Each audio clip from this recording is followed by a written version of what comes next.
Still on the U.S. presidency, Donald Trump will be sworn in for his second term as U.S. president just before 1200 hours Eastern Standard Time. That's 1700 hours GMT in Washington, D.C. on Monday today. Now, the ceremony traditionally held outside the U.S. Capitol has been moved indoors due to a forecast of frigid temperatures with chill and wind chill of minus 13 degrees Celsius. And following the oath of office, Trump will address the nation before he is expected to parade across town to the White House and attend 3 inaugural balls in the evening. About 200,000 supporters are expected to visit the city to mark the presidential transfer of power. In his final rally yesterday, Trump promised to sign a barrage of executive orders in his first day as president.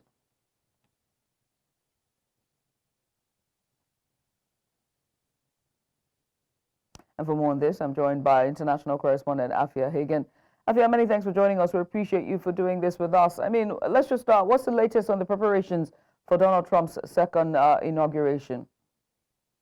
Well, at the moment, what you have is a kind of handovers, like you said, Judith, the closed-door meetings that are taking place. And of course, Trump signing those some 200 executive orders, and on those orders we can expect new orders on immigration, the mass deportations that he has talked about, as well as executive orders that will ramp up artificial intelligence programs, and also things to do with trans people in the army. Lots of things that he says, Joe Biden, the ridiculous rules that he has in order will be taken away via these executive orders, and they are being signed at the moment, and those are ahead of the official swearing in, which takes place from 4:30. Of course, I'm here in London. I'm outside the United States Embassy, and joining me today, I found an American citizen, Lindsay. Now, Lindsay, talk to me about your feelings ahead of a new administration taking power from today. Well, those of us that did not vote for Trump are worried. We are probably even frightened because we know that he's removing rights of women. He's taken Black history out of schools, and they're changing the narratives. They're taking away gender-affirming care. That's what he wants to do. They want to take away the rights of LGBTQ plus IA people. So that alone is just very scary. And so people who I know that voted for Trump have their reasons. And then the people who I know that did not, almost all of them, no matter what background, are worried. They're worried. You know, what is he going to do? What's going to happen to me? How am I going to be protected? And from young girls to older women to gay, trans people, it's frightening. Trump is saying that America is on the eve of another golden age. What's the feeling like back in the United States? I know you were there a couple of days ago. What's the feeling like ahead of today? The golden age, I don't know if he even knows what the golden age is, where it comes from. I don't know why he's referring to it as that, because whenever you say the term "Make America Great Again," you have to wonder what part of America were you speaking. There are so many different times where some people see it as great, while others never saw it as great because the opportunities and the system did not work out for them. The golden age, maybe for him and for the wealthy elite billionaires of the nation, yes, but for the regular worker 9 to 5, I don't know how that's going to. What are you expecting from the next 4 years? I'm expecting just a lot of things to laugh at, to be fearful of. I will say I'm hopeful because you want to hope.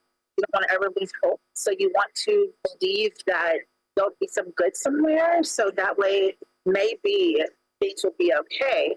But I just feel that with him having the people backing him that he does, and the people working for him, looking how they look, and people like me are not represented at all, I just don't see it being something that's going to benefit all of us. Okay. Lindsay, thank you so much for your time. Thank you. Yeah, and opinions there from an American in London at the moment, left America for this period of the inauguration, and still having a bit of hope there, Judith.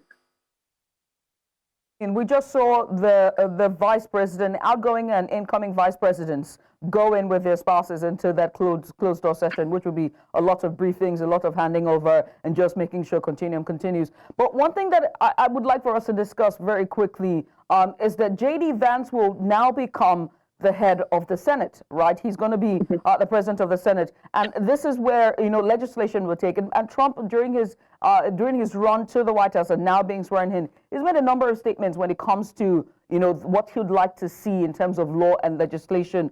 What do you think the future would look like with J.D. Vance as the president of the Senate? Do you see the Republicans taking full control and passing on laws and making legislations to in line with what Trump perceives to be the America Great Again days? Oh, absolutely, Judith. Now, remember, the Republicans do have control of the Senate and Congress. There are some Democrats represented, especially in the Senate, but you're absolutely right in saying J.D. Vance president is going to be president of the Senate, vice president, but president of the Senate. And yes, his job is going to be to do President Trump's bidding. He's talked about two big bills. He actually wanted it done in one bill, but it possibly could be two big bills, and these could be sweeping reforms on the economy, legislation to do with people's representation in the army, immigration, like we've mentioned before, AI and its use all across America. All of these things are going to be represented either in this bill or in these executive orders. And it's all about J.D. Vance being able to deliver what President Trump wants and what he wants from this second term. Like I said, according to President Trump, America is on the verge of this golden age, and he is going to be the person to deliver it. And the Senate and the Congress are a huge, huge part of that. So yes, J.D. Vance's role is very, very important. He is setting up to do President Trump's bidding. Let's also remember that this 4 years is the last time, according to the laws we have it right now, that President Trump can serve as president. He can only do 8 years. He's done one term before, and this is his second term. So J.D. Vance is also lining himself up to be president. He's lining up for a Republican run for the Republican ticket in 4 years' time. So he really has to prove himself through this 4 years. And doing President Trump's bidding in the Senate to win his support for his own presidential bid is a huge part of that. And for one who was not a Trumper, he was first of all a no-Trumper and then swiftly changed to become a Trumper. It's quite interesting. But let's also talk about another drama that we've seen played out on the global stage, and that is TikTok. The drama with TikTok has been playing out over the past 24 hours. Where do users in the U.S. stand now? I know the app is back on. Shao Chu has thanked Donald Trump for stepping in. Donald Trump said he would extend it. What's the future like? Yes, exactly. I mean, the drama in TikTok, ironically, did not play out over TikTok. It played out over every single other social media app. Look, it went dark yesterday.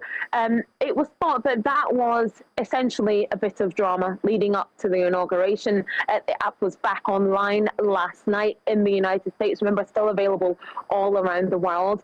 CapCut went down as well because it's owned by the same company. Both apps back last night. So too, like you said, thanking President Trump for being able to say that he's going to sign an executive order today to give TikTok 6 months for them to figure out the ownership and its influence in America. A drama that didn't necessarily have to happen. Let's remind ourselves that President Trump in 2020 was the first person to call for a ban on TikTok. He was the one that actually pushed for this particular piece of legislation, and he seems to be the white knight that has come out and saved it at the final hour in this last-ditch attempt. And I'm sure that in itself, that story is going to be playing out over TikTok in the days ahead.